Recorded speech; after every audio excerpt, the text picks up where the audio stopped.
Lampu kamar redup. Hanya cahaya bulan yang menyelinap lewat celah gorden tebal, memantul di lantai kayu yang sudah mulai retak. Jam dinding berdetak pelan. Tik, tik, tik. Seperti menghitung nafas yang tertahan. Di sudut ruangan, seorang pria muda, Raka, duduk bersandar di tepi kasur. Matanya menatap kosong ke arah jendela. Wajahnya tenang, bahkan terlihat biasa saja, seperti wajah siapapun yang baru pulang kerja dan ingin beristirahat. Tapi di balik itu, sesuatu merayap pelan di dadanya. Rasa hampa yang tak bisa dijelaskan dengan kata-kata. Ia menarik nafas dalam, lalu perlahan melepas kemeja kerjanya.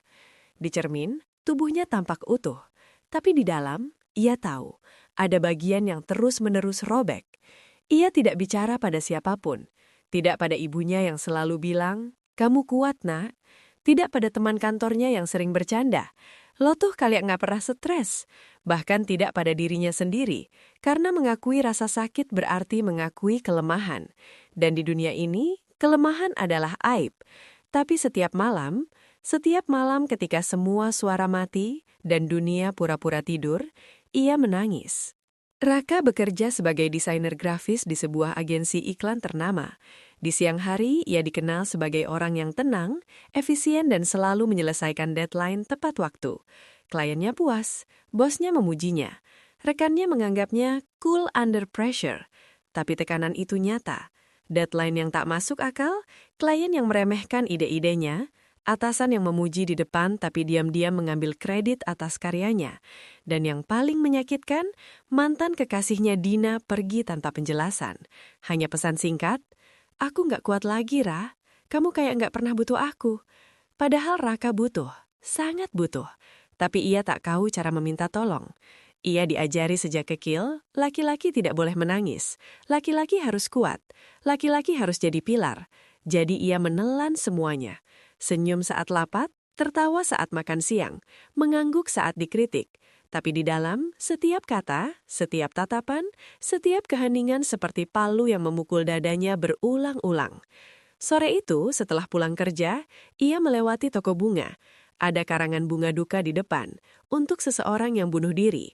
Usia 24 tahun, sepantaran dengannya. Berita lokal menyebut korban terlihat baik-baik saja. Raka berhenti sejenak. Dadanya sesak. Ia berpikir, apa aku juga terlihat baik-baik saja?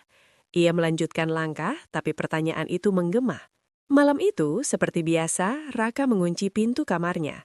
Ia menyalakan playlist lama, lagu-lagu metal gelap dengan vokal yang menggeram dan dentuman drum yang menghantam tulang. Musik itu bukan pelarian, itu cermin. Di dalam distorsi gitar, ia mendengar jeritan yang tak bisa keluar dari mulutnya.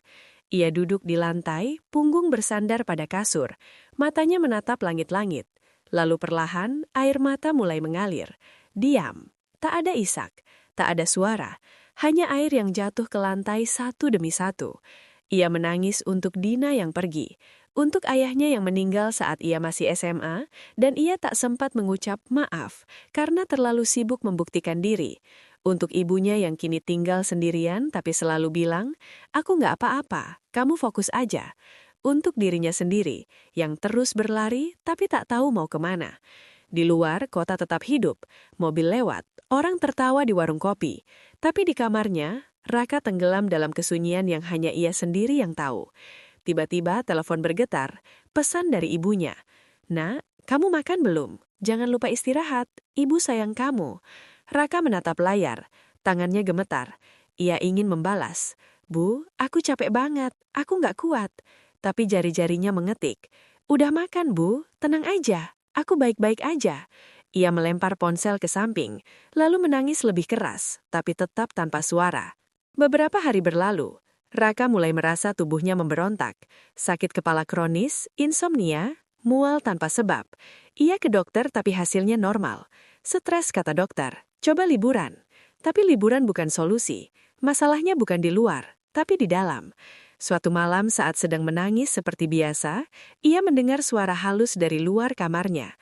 "Ra?" Itu suara ibunya.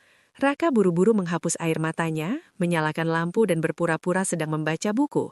Ibunya membuka pintu perlahan. "Kamu belum tidur?" Iya Bu, lagi mikirin kerjaan. Ibunya diam sejenak. Matanya menatap Raka lebih dalam dari biasanya. Lalu pelan ia berkata, aku dengar kamu nangis setiap malam. Raka membeku. Dunia terasa runtuh. Kenapa nggak bilang ke ibu? Suara ibunya bergetar. Aku pikir kamu nggak butuh aku lagi. Raka akhirnya runtuh. Bahunya bergemetar. Air matanya tak bisa ditahan lagi. Ia menangis, kali ini dengan suara, dengan jeritan, dengan rasa sakit yang selama ini dikubur. Ibunya memeluknya erat. Nggak apa-apa, Nak. Nggak apa-apa. Untuk pertama kalinya dalam bertahun-tahun, Raka merasa terlihat. Beberapa minggu kemudian, Raka masih menangis, tapi tidak lagi sendirian. Kadang ibunya duduk di sampingnya, kadang ia menelpon teman lama, teman yang benar-benar mau mendengar. Ia mulai terapi, mulai belajar bahwa kekuatan bukan tentang menahan, tapi tentang berani melepaskan. Ia masih bekerja di kantornya, tapi kini saat bos meminta revisi jam 11 malam, ia berkata, maaf, saya butuh istirahat. Dan itu bukan kelemahan, itu keberanian. Di malam-malam sunyi, air matanya masih mengalir, tapi kini ia tahu, ia tidak sendiri, dan itu cukup. Tidak ada yang tahu aku menangis tiap malam, tapi sekarang ada yang tahu, dan itu mengubah segalanya.